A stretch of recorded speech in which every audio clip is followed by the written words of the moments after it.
What comes to mind when you hear the word pirate? You probably see a man, weathered, bearded, a glint of gold in his teeth. You probably think of the Caribbean, of treasure maps and skull and crossbones flags snapping in a tropical wind. But history's most successful pirate was none of those things. They weren't a man, they weren't from the West, and their story doesn't end in a blaze of glory or at the end of a rope. It ends in a way that's almost too unbelievable to be true. This is the story of a ghost on the water, a commander of a naval force that brought empires to their knees, a force larger than many nations' official navies. And it was all led by a former prostitute from the city of Canton. Music swells slightly with a sense of mystery and scale. Our story begins not on the high seas, but in the floating world of early 19th century China. In the humid, sticky air of Canton, now Guangzhou, there were floating brothels known as flower boats. They were cities of silk and shadow, of whispered promises and transactions. And it was here, in this world where a woman's body was her only currency, that we first meet a young woman named Xu Yang. We know so little about her early life that she's almost a phantom. History didn't care to record the details of a girl like her. To the world, she was disposable.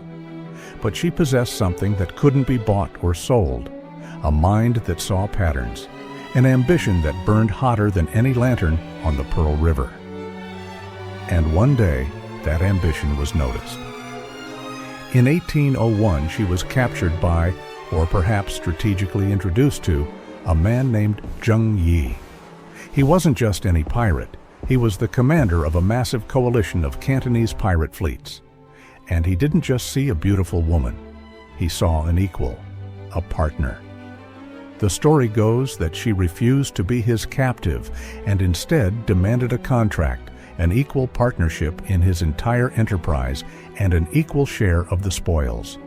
He agreed, and just like that, Xu Yang, the girl from the flower boat, stepped onto the deck of a pirate ship and became Ching Shih, wife of Zheng. Music shifts, becoming more rhythmic, a slow, determined beat. For 6 years, they were a dynasty of the sea. Together, they forged their loose confederation of rivals into a disciplined, organized power. They weren't just raiding ships anymore, they were building a government on the water. But then, in 1807, the sea that had given them everything took it all away. Zheng Yi was lost in a typhoon. This should have been the end of the story for Ching Shih. In the brutal, male-dominated world of piracy, a widow was a vulnerability, a prize to be claimed by the next strong man. Her husband's fleet was set to splinter, to turn on itself in a violent grab for power. Everyone waited for her to disappear, but they had all underestimated the girl from the flower boat. In the days following her husband's death, Ching Shih made a move so audacious, so politically brilliant, that historians still marvel at it. She knew she couldn't command the loyalty of thousands of hardened pirates on her own. So she formed an alliance with the one person who could, her late husband's adopted son and second in command, a formidable young pirate named Chung Po Tsai. She made him her lover, her partner, and the official commander of the fleet. But everyone knew who was really in control. Chung Po Tsai was the sword, but Ching Shih, she was the hand that wielded it. Music intensifies, becoming grand, almost orchestral and menacing. With her power consolidated, she did something revolutionary. She created a code of law, a brutally effective, ruthlessly enforced system of order. Any pirate giving his own orders or disobeying one from a superior was immediately beheaded. No one was to steal from the public treasury or from the villages that supplied them. All captured goods had to be presented for group inspection, registered, and then distributed by the fleet leader. And her laws regarding female captives were, for the time, utterly radical. Assaulting a female prisoner was punishable by death. If a pirate wished to take a captive as his wife, he had to be faithful to her. If he was not, he was executed. She took the chaos of piracy and forged it into a disciplined, terrifyingly efficient machine. Her red flag fleet grew to over 1,800 ships and an estimated 80,000 pirates. That's more ships than the Spanish Armada, more men than countless national armies.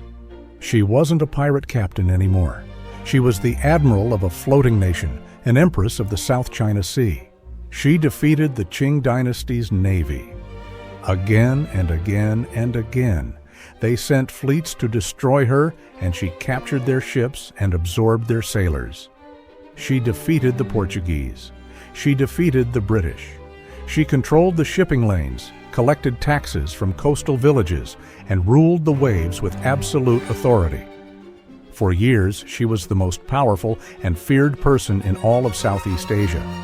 But empires built on fear rarely last, and Ching Shih, the strategist, the survivor, she knew this better than anyone. She could see the tide turning. The Chinese government, humiliated and desperate, was preparing to throw its entire weight against her, aided by Western powers. She knew a war of attrition was a war she would eventually lose. A bloody end was inevitable. And so she did the most unthinkable thing a pirate has ever done. In 1810, at the absolute height of her power, she sailed her entire undefeated fleet into Canton Harbor, unannounced. She didn't go to fight. She went to negotiate. She walked off her ship not as a criminal, but as a diplomat representing a rival power. She walked into the Governor General's office and negotiated the terms of her own surrender. And they were astonishing. She demanded universal amnesty for every single one of her pirates. She demanded they be allowed to keep their immense fortunes. And she demanded that many of them, including her partner, Chung Po Tsai, be given positions within the Chinese bureaucracy and military. The government, exhausted from years of defeat, agreed to every single one of her terms. Think about that for a moment. The most feared pirate in history didn't go down in a hail of cannon fire. She wasn't captured and executed. She retired. Ching Shih, the girl who was once bought and sold on a flower boat, the woman who commanded a pirate empire that terrorized nations, walked away from it all. She kept her loot, married her partner for real, and used her fortune to open a gambling house, which she ran until she died peacefully, in her bed at the age of 69. A grandmother. Her story feels like a legend, a myth whispered on the tides.